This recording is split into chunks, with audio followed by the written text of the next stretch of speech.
Bir çeyrek içilecekmiş. 15 dakika. Oha bir mi? Bire gelmişsin. Hı? Niye pişireceğiz? Mantar. Ay bayılacağım. Evet, hazır mantıra çıkacakken ben de bu videonun içeriği bununla alakalı olsun istedim. Çıkmadan önce de, yani Ali gelmeden önce de nasıl hazırlık yapıyorum bunu anlatmak istiyorum. Aslında böyle 10-15 dakikada hazırlanıyorsunuz. Bir kere güzel giyinmeniz gerekiyor. Özellikle bu mevsim ki mantar mevsimi, havaların soğuk olduğu ve son birkaç gündür burada zemheri dediğimiz ayazların başladığını düşünecek olursak önce bir sıkı giyiniyorsunuz. Gideceğiniz lokasyona göre ayakkabınızı seçmeniz gerek. Mesela taşlık, kayalık, eğimli araziler için mutlaka bileklikli bir ayakkabı giymeniz gerekiyor. Normal ayakkabıyla hem ayağınızı burkabilirsiniz hem de dikenler, kırık ağaçlar vesaire sizin yaralanmanıza sebep olabilir. Bir kere kendinizi koruyacaksınız. Eğer yağış sonrası hemen yağışın ardından gidiyorsanız su tutan bir bölge ise mutlaka ayağınızda bir çizme olması şart. Çünkü ayaklarınızın ıslanmasını istemezsiniz. En önemli aksesuarımız çakımız. Bu yine bana Ali'nin hediye ettiği. Geçen sene mantar toplamaya başladığımızda galiba ilk mantarlarımı bulduğumda Ali'nin hediyesiydi. Güzel bir çakım var. Oldukça keskin. Arada da Ali bunun bakımını yapıyor. Keyifli, güzel bir alet ve yanında bunun olması insana biraz da güven veriyor. Neden çakı kullanıyoruz? Kimi mantarları kökünden aldığınız gibi kimini kesiyorsunuz ve bırakıyorsunuz. Özellikle aile ve yavruları varsa kökünden almak çok doğru olmuyor. Mantarın da böyle bir kendi içinde ahlaki kuralı var, etiği var. Yavrular toplanmıyor mesela. Dolayısıyla büyüğü bıçakla alıp diğerlerini bırakabiliyorsunuz. Aynı zamanda kökten aldığınızda da o dibindeki toprağı, kökleri temizlemek için kullanıyorsunuz. O yüzden mantar toplamanın en önemli aletlerinden biri bu.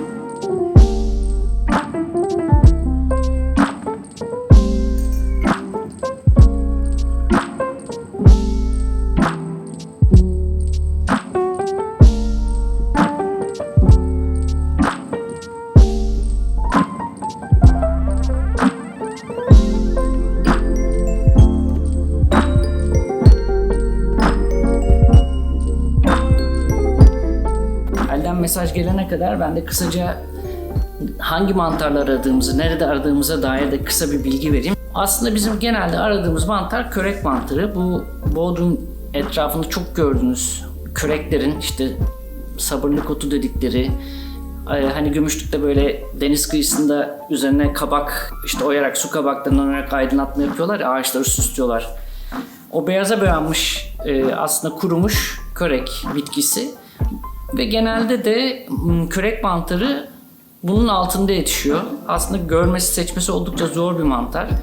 Bayağı bildiğiniz bir çakıl taşına benziyor, bir taşa benziyor.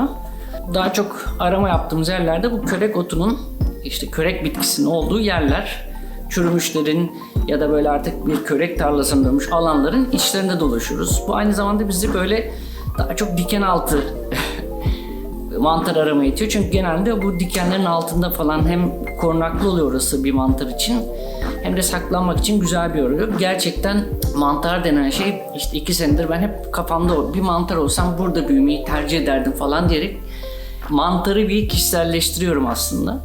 Diken demişken diken mantarı dediğimiz daha küçük ama lezzetli mantarlardan da bulmak mümkün oluyor. Bunun dışında mesela girel gibi orman içi alanlarda et mantarı dediğimiz, onun yanında galiba çıntar genelde Bodrum'da çok az oluyor.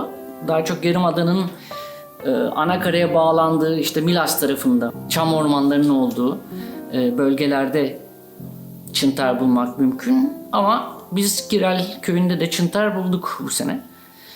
Dolayısıyla aslında 2 tane özetinde mantar topluyoruz ya da avlıyoruz diyebilirim. Körek ve et mantarı. Ali geldi.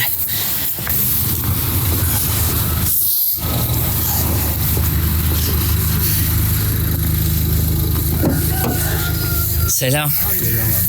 İyiyim ya, ne olsun. Üzgünüm. Hadi ben de öptüm. Güneş açınca insan mutlu oluyor. Dün yağmur demiyordu mesela. Abi selam, ne haber? İyidir. Sağ ol Levent.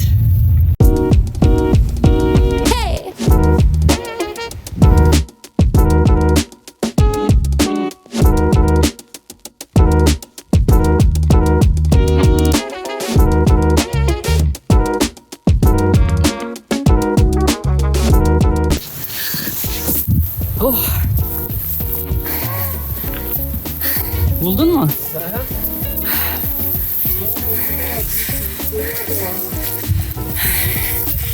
Oyda. Bakacağım şimdi, bu sakız mı? Yürüyor. Ama sakıza çok benziyor. Dolu. Alayım mı bunları? Değil mi?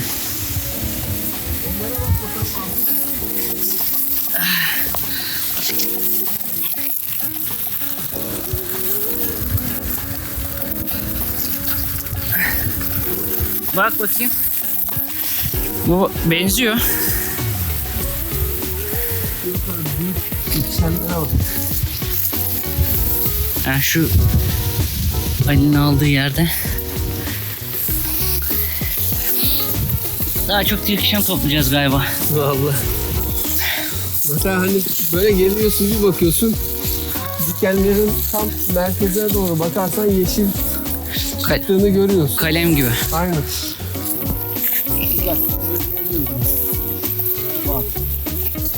Şimdi bu işi bilenler normalde bunun bulutlu olmasını tercih ediyorlar. Çünkü güneşli havada bu kontrastta mantar görmek, seçmek çok zor.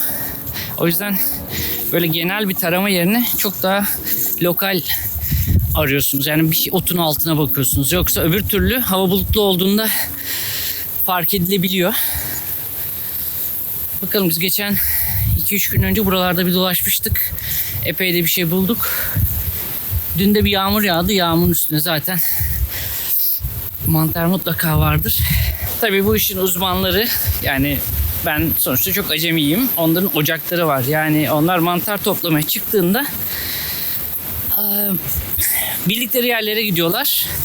Ve hani çok fazla dolaşmadan kendi yataklarından mantarları alıp dönüyorlar. Ama burası benim için yeni bir lokasyon. Neredeyiz? Yine Yakaköy'deyiz. Ali de bir iki defa gelmiş buraya. Levent'in ilk seferi. Yani burada aramak zorundayız. Geçen hafta gelip de bulduğumuz noktada biraz böyle alan taraması yapıyoruz. Bir de tabii birkaç kişi beraber hareket etmek gerekiyor. Tek başına gelmek birçok açıdan sakıncalı. Birincisi, bu tip bir arazide kayıp düşebilirsin. İkincisi, domuz. Tek başınıza gittiğinizde domuzla karşılaştığınızda yapacak çok fazla bir şeyiniz yok. Genelde domuzlar evet çok zararlı hayvanlar değiller ama ailesi söz konusu olduğunda, yavruları söz konusu olduğunda bir tehdit oluşturuyor. Haliyle tek başına çıkmak bu anlamda biraz sakıncalı. Üçüncüsü de kaybolma riski. Gerçi bu bölgede kaybolmak çok kolay değil ama kaybolabileceğiniz farklı lokasyonlar da var. O yüzden birileriyle gitmek, arada bir seslenip nerede olduğunuzu belli etmek bu anlamda önemli. Ama söz konusu mantar olunca bilenle hareket etmek önemli. Ben o yüzden Ali çağırdığında hiç kaçırmıyorum. Ali ile birlikte topluyoruz. Akşam sofralık biraz toplayıp dönüyoruz. Çünkü bir laf vardır. Yani bir laf varmış, ben de onu öğrendim. En iyi mantarcı yaşayan mantarcı diye. Çünkü kimi mantarlar zehirli oluyor. Gerçi zehirli olması sizi öldüreceği anlamına gelmiyor. Midenizi bozabilir, bağırsaklarınızı bozabilir, hasta edebilir. Tabii ki öldüren de var. Düşüyordum bak. O yüzden birkaç kişi gelmek önemli. Bilen biriyle gelmek önemli. Hani ben seçiyorum, tanıyorum dediğim anda da bir tane buldum sandım. Mesela burada domuzlar bayağı çalışmış. Yani buraları böyle bir kazıyorlar, ediyorlar. Ama domuzların, bu arada Levent'in lafıdır, toprağa en faydalı hayvan bir domuz, bir de solucan der. Onu da burada aradan çıkarmış olayım. Müthiş. Ama tek bir mantar bile bulamadık henüz. Tabii bulamamamızın birkaç sebebi var büyük ihtimal. Bu arada burası çok güzel bir yermiş. Bu taraflara hiç daha önce gelmemiştik. Cennet gibi. Yani iyi ki böyle bir yerde yaşıyoruz diyorum yani buraları gezdikçe. Hani mantar bulamasan da nerede yaşadığını sana gösteren harika alanlar var. Umarım buralarda böyle yapılaşma kurbanı olmaz. Velhasıl kelam, birincisi Poyraz. Bu soğukta bulmak şansımızı zayıflatıyor. 2 güneş. Çünkü güneşe doğru yürüdük. Belki önünden geçtik, bulamadık, göremedik. Dönerken burada kesmişler mesela. Burada varmış. Ali bulmuş. Bir yerde kesilmiş varsa mutlaka kardeşleri de akrabaları da var. Ali bulduğuna göre bu civarda belki şansımız yaver gidebilir. Dönüşe geçtik.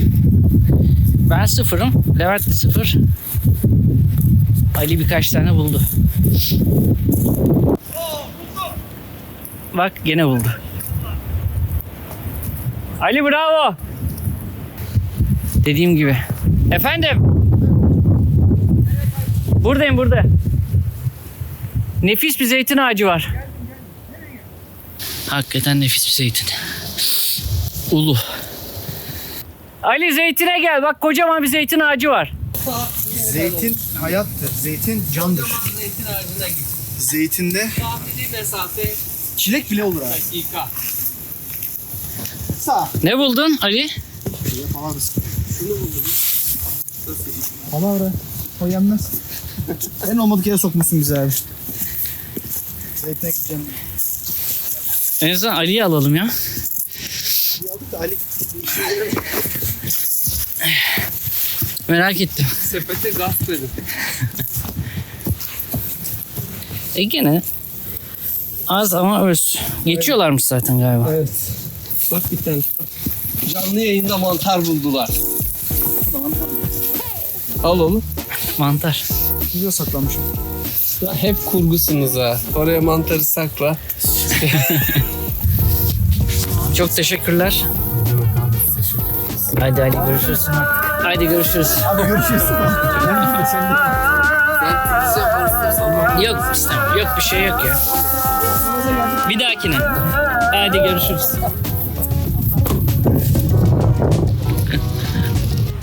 Bugün pek bir şey bulamadık. Zira hem geç çıktık hem Poyraz bayağı üşüdük de. Daha fazla uzatmayalım dedik. Bir de Levent'in işi varmış. Ali'nin işi varmış. Kısa bir yolculuk oldu. Ben 0 çektim. Yani son geçen 2 gün önce 3 gün önce bulduğumuz yerde bir tane buldum ama zaten orada olduğunu biliyorduk. Bir küçük. Onu buldum saymıyorum. Ama arazide bulamadık. Şimdi sobanın önünde biraz ısınayım. Evet, bir videonun daha sonuna geldik. Gönül isterdi ki size mantar bulup gösterebileyim. Çünkü kamera bende. Ali benden epey bir mesafede, böyle 50-60 metre mesafeyle iz sürüyoruz. Ali topluyor. Canlı olarak sadece bir tanesini gördük ama ben de isterdim ki böyle keseyim, size göstereyim, anlatayım. Hatta Ali ile tartışalım.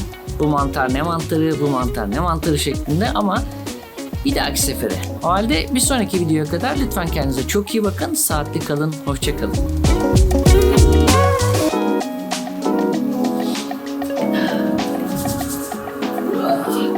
Yemek vakti. Hadi bakalım.